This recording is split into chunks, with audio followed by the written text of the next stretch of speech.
Asanteni sana.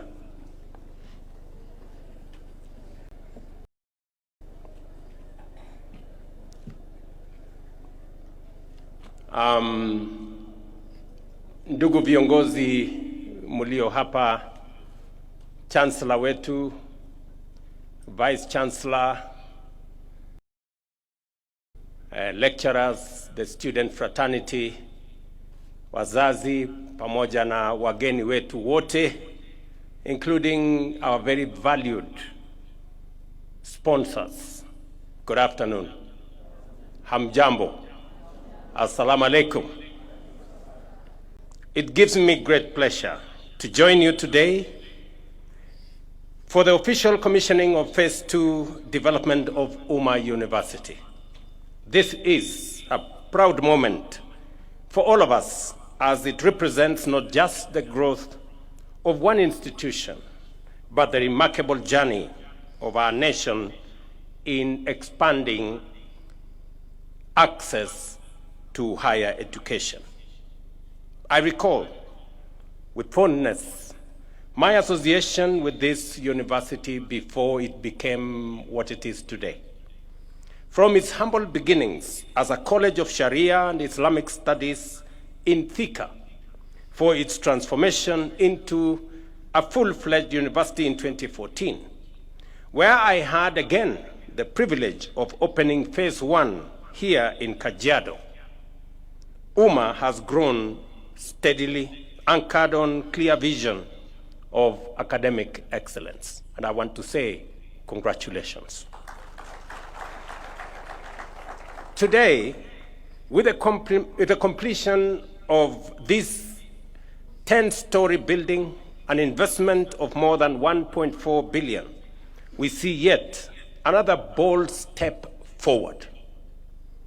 This modern facility, designed to serve over 10,000 students, including 81 classrooms, 6 laboratories, and a 650-seater examination hall, a conference center, and a 416-seat auditorium, and much more.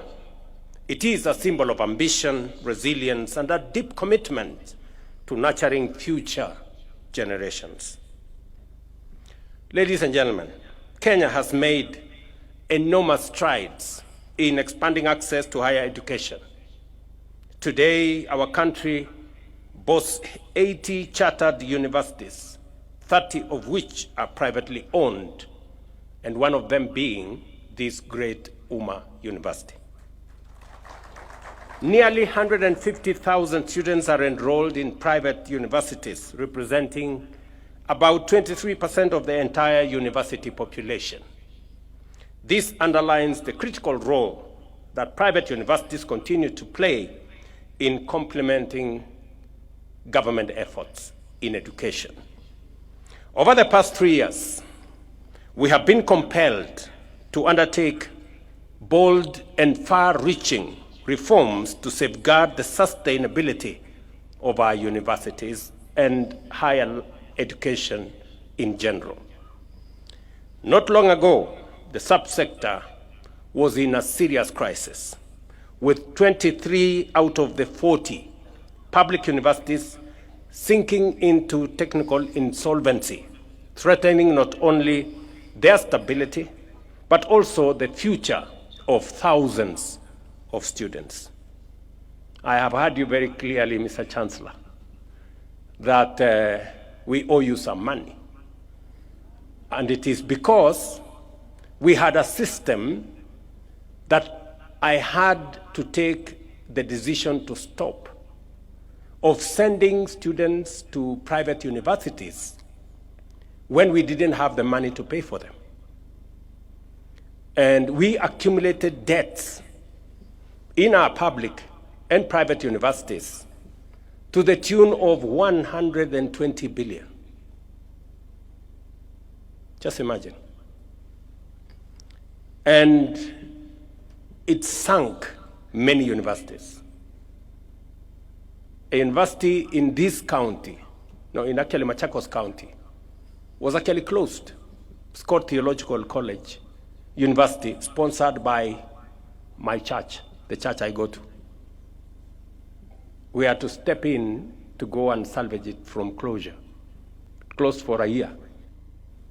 And many other universities suffered. Public universities, as I have told you, 23 of them were technically insolvent. They could neither pay their staff, nor their suppliers, nor even pay as you earn, or even other deductions, including that time NHIF.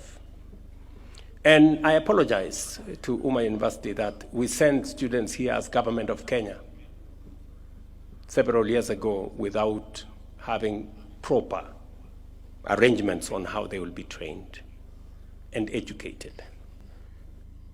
Ever since I came into office, I have not sent any students here. Because until I have the money to pay for them, I will not send you any students. And I'm just figuring out how to pay the debts that you have told. And you are not the only one. I have, as I told you, the government of Kenya owes different universities to the tune of 120 billion. In fact, some of the universities are in serious dire straits. Through decisive action, we strengthened governance in our universities, restructured financing, and introduced the student-centered funding model, a game changer for higher education. Scholarships and loans are now awarded on the basis of need, ensuring fairness and equal opportunity for all Kenyan learners. University fees have been reduced significantly. Students now pay between 5,800 and 75,000 a semester, depending on their ability and program of study. University funding has nearly doubled, raising from 45 billion in 2022-2023 to 82 billion in this year's budget, while help loans have more than doubled from 17 billion to 41 billion. In general, we have enhanced the budget for education in the last 3 years by about 130 billion shillings. And it is because we believe that any nation, especially one like Kenya, where human capital is at the heart of transformation, must get its education right. It is the reason why we are deploying more resources to make sure that our education remains of good quality, accessible, and relevant.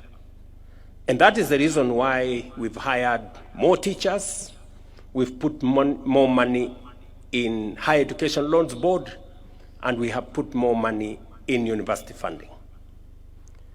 Already, nearly 470,000 students have benefited from scholarships and loans. The reforms have also restored financial stability, reducing the number of technically insolvent universities from 23 to 13, and even the 13, we are working with them so that in the next 2 years, we get all our universities out of the red corner. Public universities equally have been very supportive. They have raised 11 billion shillings through diversified revenue streams and saved 1 billion shillings through cost-cutting measures. So everybody now is sensitive about where the money comes from and how it is spent. And that is why we will continue to make sure that integrity becomes front, center, left, and right in matters of financial management. It is the reason why we are changing our procurement mechanism so that we stop theft, pilferage, and corruption that has pervaded our procurement and made it an enterprise for making money and not providing service. It is the reason why we insist, and I have made myself very clear, that e-procurement is going to cut our costs by up to 40%. I have discussed this with many other governments. In fact, the government of Indonesia worked with us on the program that we have, so that if a pencil costs 5 shillings, government does not pay 15 shillings. Government should pay 5 shillings, because that is what it is. And I know there are teething problems which we are working on to make sure that e-procurement becomes the default procurement mechanism. That is the procurement mechanism of the government of Kenya. We will streamline the teething problems. We know there is also resistance by the brokers and the agents and many other profiteering entities, but we are going to stand up to them, because it is our responsibility to protect public resources. The same way I just heard in this university that the resources made available to this university is spent with integrity. That is the measure of any success. Alongside university reforms, our technical vocational education and training system has undergone extraordinary transformation. Enrollment has grown more than double, from 297,000 in 2022 to 718,000 this year, driven by supportive policies and aggressive awareness campaigns. We have expanded national polytechnics from 11 to 29 today, greatly strengthening our skills training capacity. At the same time, the recognition of prior learning policy, launched in 2024, has already assessed 6,734 candidates, with 898 graduating at the launch.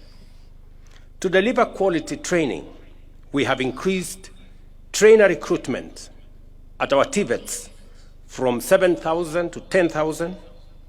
We've hired 3,000 new trainers, and we are in the process of hiring another 5,000. Industry partnerships have also surged, because industry told us that they want job-ready graduates from our technical training colleges. And for them to be job-ready, they must have practical experience. Where now we had 65 industry players that were working with us. Now we have 2,883, because we want more of our trainers to leave campus, to leave their colleges, when they already have a feel and an experience of what happens in the real world, in industries and manufacturing entities, embedding practical, hands-on experience in our training programs. These achievements demonstrate that TVET is now firmly at the heart of Kenya's transformation, equipping young people with practical skills to innovate, create jobs, and drive economic development. Ladies and gentlemen, the process we celebrate nationally, the progress we celebrate nationally, finds full expression here at Umma University. With the support of our partners, the government of Kuwait, and the Direct Aid Society, this institution has been able to expand its facilities and strengthen capacity to serve thousands of young Kenyans. I was privileged to meet some of them this morning, and I was very proud of their confidence and their grasp of issues that they are learning in this university. I met Nura and Mwenda. Nura explained to us what we can improve on the facilities and the digitization we have done with our universal health coverage, the Taifa Care under SHA. And she had brilliant ideas on how that digital framework we can improve on the last mile so that it can get to ordinary people who may not even have smartphones. Nura and your team here, congratulations, continue. We will work together with you going into the future. And I am very confident that Honorable Duale will have some space to discuss with you how what you're doing here can dovetail into the success we want to build out of our universal health care coverage. And maybe use this occasion to the defense of my former boss, the former president, to defend him that we should be a bit magnanimous to him. He did time, led our country, and the Linda Mama program was a great program. We developed it under the Jubilee administration, under the leadership of President Uhuru. We learned a lot from the Linda Mama program.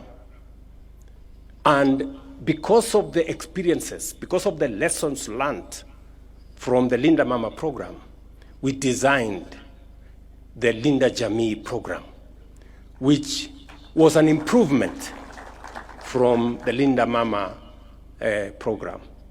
So Linda Mama was good. Linda Jamii is obviously better.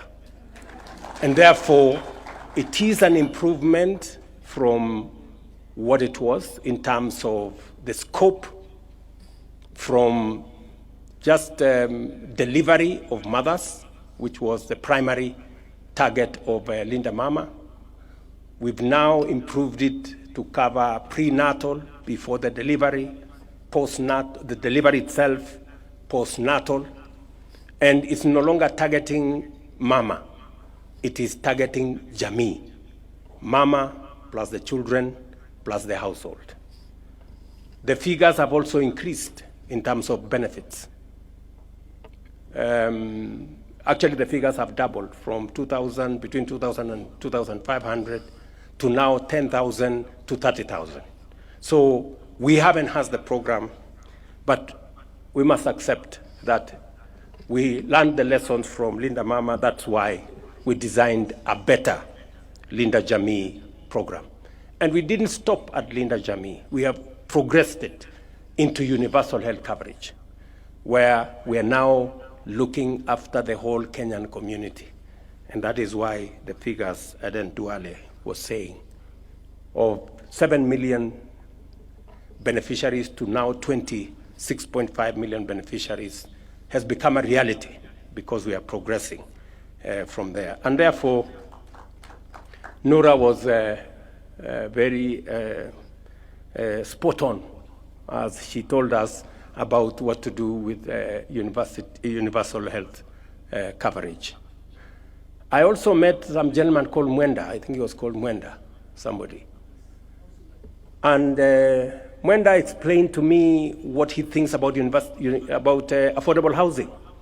Again, another flagship program that I believe in, because we've danced for too long around mediocrity. And it is time to elevate our standing as a nation. And he explained to us how the last mile of affordable housing can be worked on. And again, brilliant ideas on how we can, get our nation and focus on what kind of urbanization are we going to see in the future. Because urbanization is an imperative. In fact, globally, it is now documented that by 2050, half the population of the world will be living in cities. And urbanization is even higher in Kenya than the global average. which means in Kenya, we will be having anywhere between 55 and 60% of citizens living in cities by 2050. It is up to us today to decide what kind of cities are they coming to stay in. Are they coming to live in slums, or are they going to come to live in organized households and livable cities? And that is why we are embarking on this program. And let me confirm that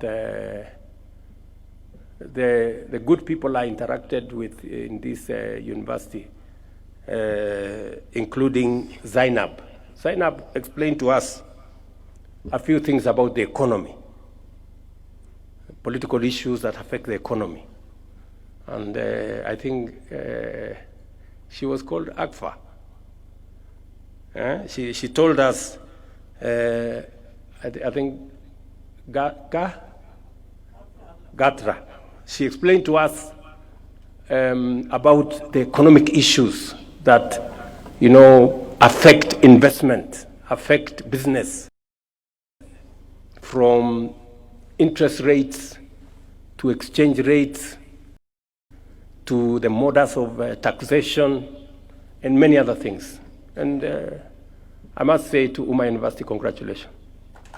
You have some of the most bright young Kenyans here, and you are doing a good job mentoring them and training them. The partnership between our supporters and our sponsors is a powerful demonstration of solidarity whose impact will be felt for generations to come. As we commission this new building, we are not just opening classrooms and offices. We are opening doors of opportunity. Today, we have also laid the foundation for phase 2, which will house the School of Engineering with 7 specialized programs, additional student housing, a medical school, and a teaching and referral hospital further down the road. I'm saying this so that the donors can see where we want this institution to go. And we are going to be your partners. As Kenya implements the bottom-up economic transformation agenda, our universities and TVETs will continue to play a central role in producing skilled, ethical, and innovative graduates ready to create jobs, drive technology, and tackle the pressing challenges of our time.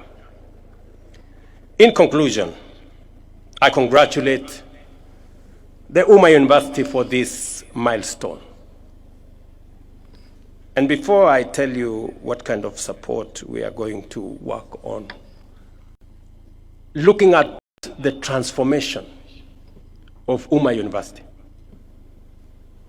And this is not the only university that I have come several times to support morally, sometimes financially.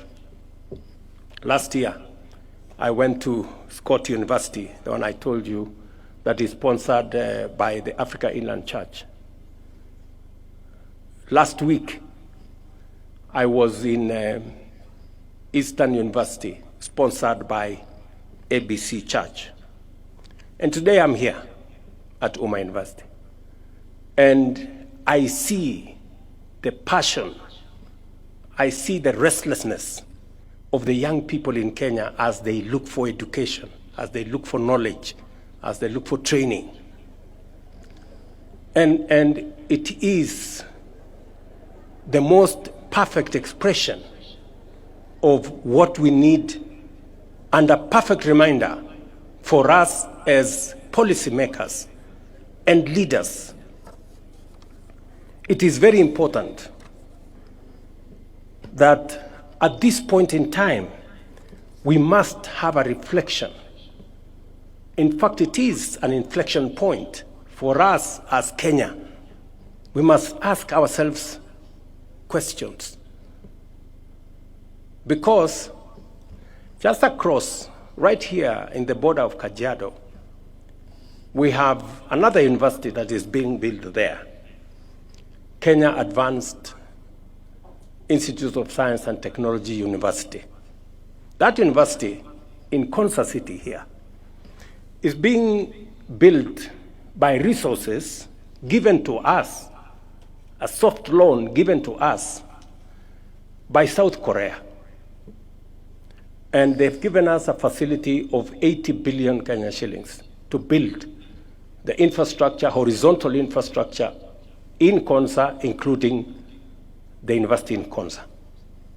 But just imagine, South Korea, which is now giving us 80 billion, in 1963 was exactly the same as Kenya.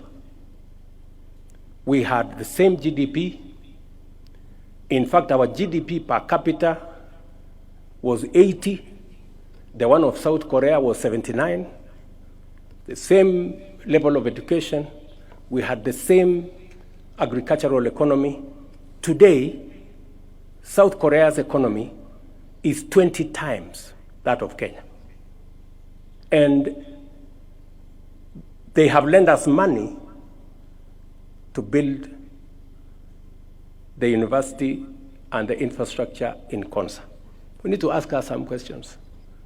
The difference, where did South Korea get it right? And where did we get it wrong? That's a question we need to ask ourselves as Kenyans, and we need a we need a conversation. We need a conversation as the citizens of this country. Because for far too long, and I want to say this in this university, talking to you and talking to my countrymen and women, the people of Kenya, for far too long, we have made peace with the usual, the ordinary, the simple, the average.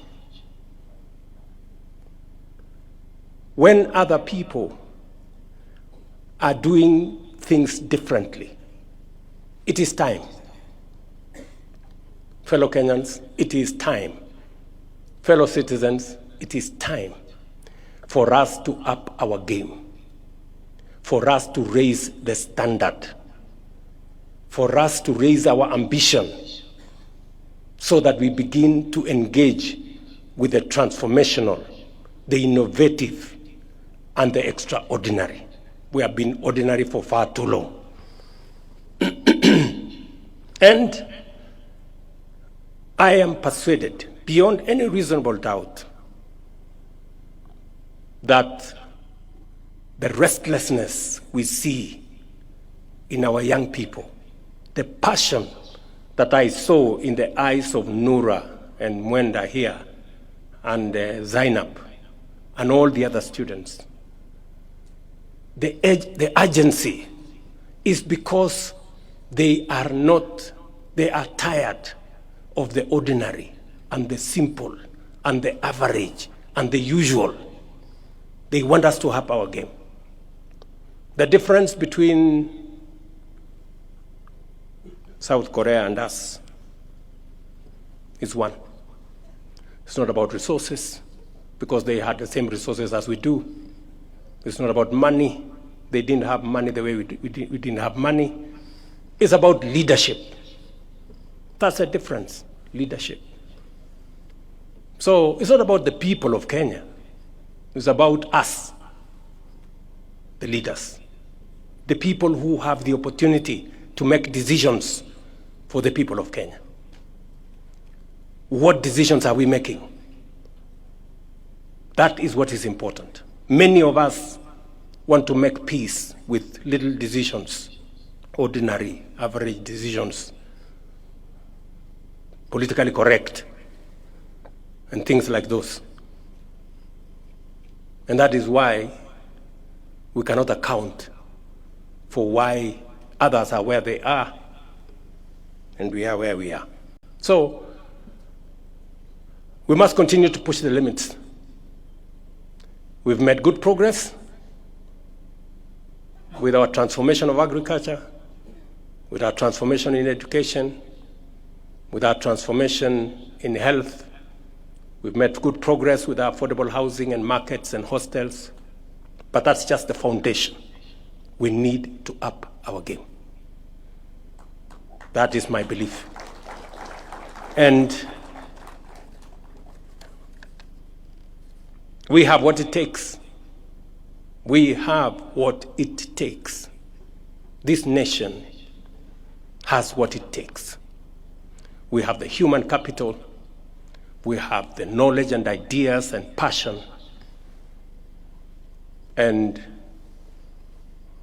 that is why I have been leading from the front.